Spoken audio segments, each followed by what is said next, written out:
Welcome back to the deep dive. Today we're jumping into, well, just an incredible figure in jazz history, Joe Henderson. That's right. Often called the architect of modern tenor. Yeah. A really pivotal guy. Absolutely pivotal and so versatile. His impact on post-bop jazz, I mean, you still hear it everywhere. Definitely. So our mission today is to kind of walk through his amazing four-decade career. We want to get into not just what he played, but how he changed, how he evolved. And why he's still so important, right? Exactly. Okay, let's unpack this. And we've got some great material to guide us.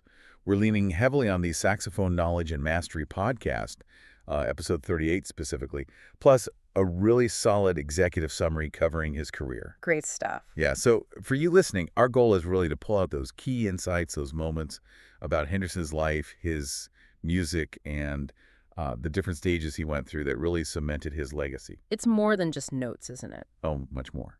It's about his whole approach, his thinking behind the music. Yeah, and that's what grabbed me in the sources, what makes Henderson, it's those signature things, right? That huge, powerful tenor sound. Instantly recognizable. Totally. And his harmony, just incredibly sophisticated, finding pathways nobody else saw. Mm-hmm. And rhythmically. Ah, the rhythmic ingenuity. So much dexterity, always surprising you. Exactly. And we'll track how these things showed up across his whole career, even that amazing comeback later on, winning Grammys. Yeah, here's where it gets really interesting.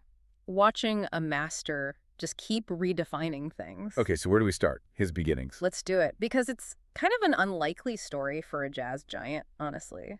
Lima, Ohio. And he was one of, what, 14 kids? 14, yeah, just imagine. It speaks volumes about his drive, right? For sure.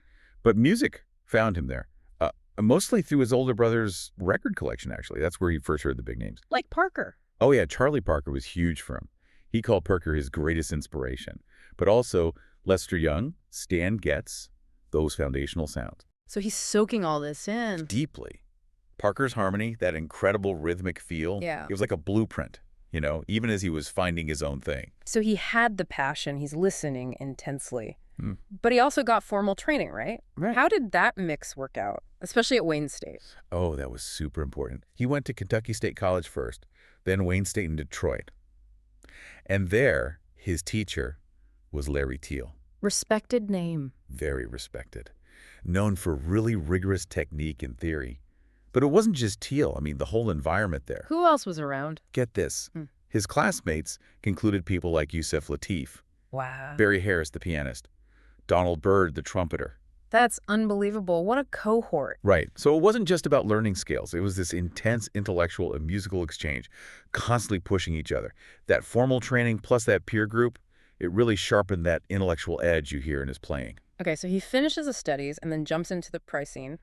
Detroit in the mid-50s. That must have been quite the training ground. Oh, Detroit was a furnace back then. Yeah. A real hard bop hub. Yeah. Packed with talent. You had to be good. So he's cutting his teeth there. Exactly. Honing his chops, getting stage presence, playing with masters. It really solidified his foundation before, everyone started heading to New York. And then came the Army. Yeah, 1960 to 62. But interestingly, he was stationed in Paris. Okay, didn't expect that. Right. And it turned out to be great for him artistically. He met American jazz guys living there, like Kenny Drew, the pianist, and Kenny Clark, the drummer. Legends. Yeah, deeply part of the European scene. So these connections, they didn't just expand his network. They gave him different perspectives on jazz. They added another layer. So Paris broadens his horizons. What happens when he gets back to the States? Well, he makes the big move, New York City, 1962.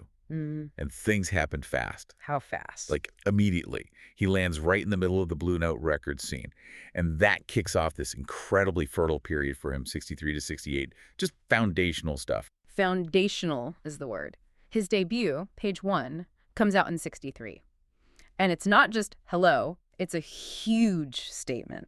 Huge. It gave us Record Me and Blue Bossa, tunes everybody knows now. What made them click so instantly? Well, they had this perfect mix, didn't they? Catchy melodies, but with real harmonic weight and that rhythmic drive. Blue Bossa, especially. Oh, yeah, the Latin feel. Right, pretty straightforward changes, so it became a jam session staple. But the way Henderson played it, his soloing, anything but simple. That tone. Confident, assertive, yeah.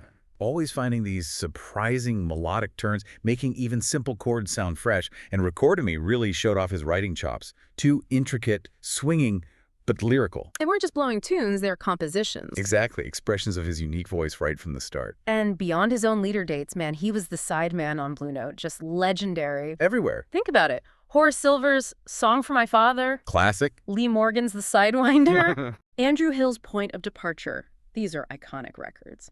What did he bring that made him so essential? He wasn't just on them, he shaped them. He had this amazing ability, like a chameleon, you know. Yeah. He could fit into almost any setting, but always sound like Joe Henderson. How so? Like on Song for My Father. Okay, take that solo. Mm. It's controlled, intense, tells a story, fits right in that hard bop vibe. Mm. But listen closely. The harmonic choices, the phrasing. That's pure Henderson pushing things subtly. And Sidewinder, more bluesy. Yeah, a bit more angular, fiery, blues-inflected. Perfect match for Lee Morgan's soulful trumpet.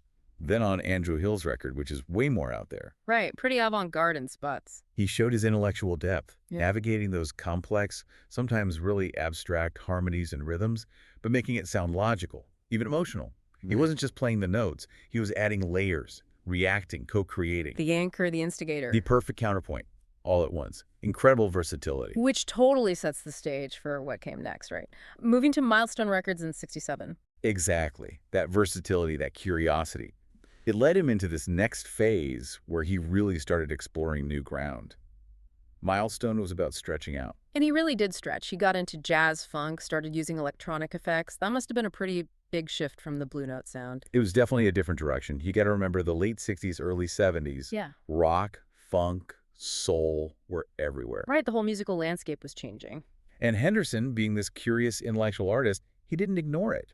But he didn't just jump on a bandwagon either. How did he integrate it? Did it change his core sound? Well, he might use, say, a wah pedal or play shorter, punchier phrases sometimes. Yeah. But he never lost that harmonic sophistication. That's the key. He'd layer these complex bop-rooted lines over the funk grooves. Creating that tension. Exactly. Tension between the deep harmony and the heavy backbeat.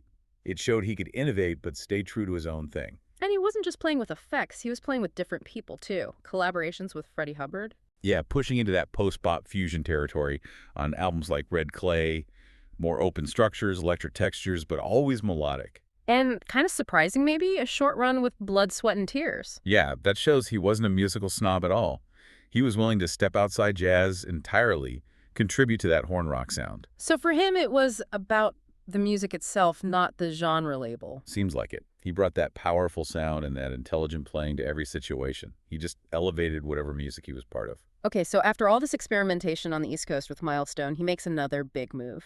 1971, heads west.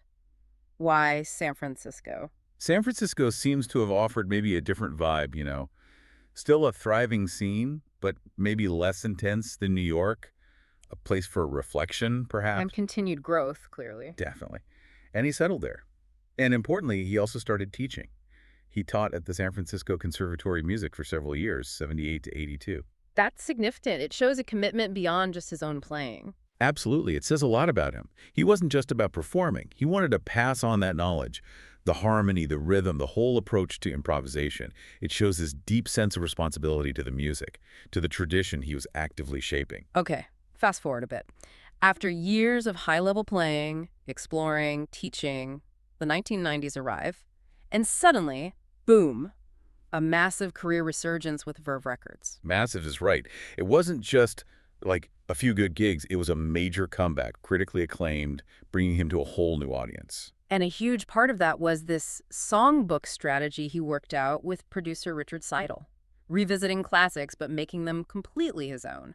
Why did that work so well? It was genius, really, because it gave listeners, maybe newer listeners, a familiar way in. But these weren't just cover versions. He was reinterpreting these standards profoundly. Like the Billy Strayhorn album, Lush Life. Exactly. He didn't try to sound like Strayhorn. He took the essence of those gorgeous, complex melodies and harmonies and viewed them through the lens of his own, 4 decades of experience. Slowing things down sometime. Often, yeah.